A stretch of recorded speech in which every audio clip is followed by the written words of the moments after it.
Hello everyone. 83ನೇ ಪ್ರಶ್ನೆಯನ್ನ ನೋಡೋಣ. ನಿಮ್ನ ದರ್ಪಣದ ಮುಂದೆ ಎಫ್‌ನಲ್ಲಿ ವಸ್ತುವನ್ನಿರಿಸಿದಾಗ ಉಂಟಾಗುವ ಪ್ರತಿಬಿಂಬದ ರೇಖಾಚಿತ್ರವನ್ನು ಬರೆಯಿರಿ. ರೇಖಾಚಿತ್ರದ ಸಹಾಯದಿಂದ ಪ್ರತಿಬಿಂಬದ ಸ್ಥಾನ ಮತ್ತು ಸ್ವಭಾವಗಳನ್ನು ತಿಳಿಸಿ. ಸೊ ಇಲ್ಲಿ ಸಿ ಮತ್ತೆ ಎಫ್‌ನಲ್ಲಿ ವಸ್ತುವನ್ನ ಇರಿಸಲಾಗಿದೆ.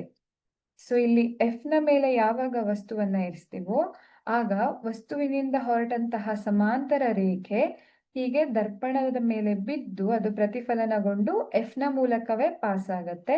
ಹಾಗೆ ಇನ್ನೊಂದು ರೇಖೆ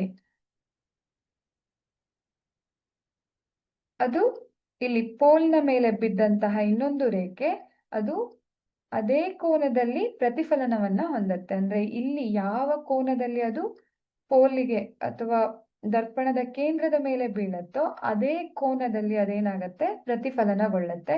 ಹಾಗಾಗಿ ನಾವು ಈ ಒಂದು ರೇಖೆಗಳನ್ನ ಗಮನಿಸಿದ್ರೆ ಇವೆರಡು ಹೀಗೆ ವಿಕೇಂದ್ರೀಕೃತವಾಗಿರುವಂತಹ ರೇಖೆಗಳು. ಅಂದ್ರೆ ಪರಸ್ಪರ ಒಂದನ್ನೊಂದು ಯಾವಾಗೂ ಭೇಟಿ ಆಗೋದಿಲ್ಲ ಅನ್ನೋ ರೀತಿಯಲ್ಲಿ ಅಥವಾ ಸಮಾಂತರವಾಗಿ ಇವೆರಡು ಚಲಿಸೋ ರೀತಿಯಲ್ಲಿ ನಮ್ಗೆ ಕಾಣಿಸ್ತಾ ಇದೆ.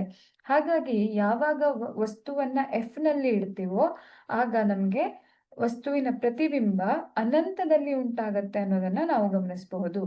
ಹಾಗಾಗಿ ನಾವೇನಂತ ಅರ್ಥ ಮಾಡ್ಕೊಳ್ಬಹುದು, ಎಫ್‌ನಲ್ಲಿ ವಸ್ತುವನ್ನ ಇಟ್ಟಾಗ ಉಂಟಾಗುವಂತಹ ಪ್ರತಿಬಿಂಬ ಅನಂತದಲ್ಲಿ ಉಂಟಾಗ್ತಾ ಇರತ್ತೆ. ಹಾಗೆ ಅದು ಸತ್ಯ ಪ್ರತಿಬಿಂಬ ಮತ್ತೆ ತಲೆ ಕೆಳಗಾದಂತಹ ಪ್ರತಿಬಿಂಬ ಆಗಿರತ್ತೆ ಮತ್ತು ಅನಂತದಲ್ಲಿ ಉಂಟಾಗ್ತಾ ಇದೆ ಅನ್ನೋದನ್ನ ನಾವಿಲ್ಲಿ ಗಮನಿಸಬಹುದು.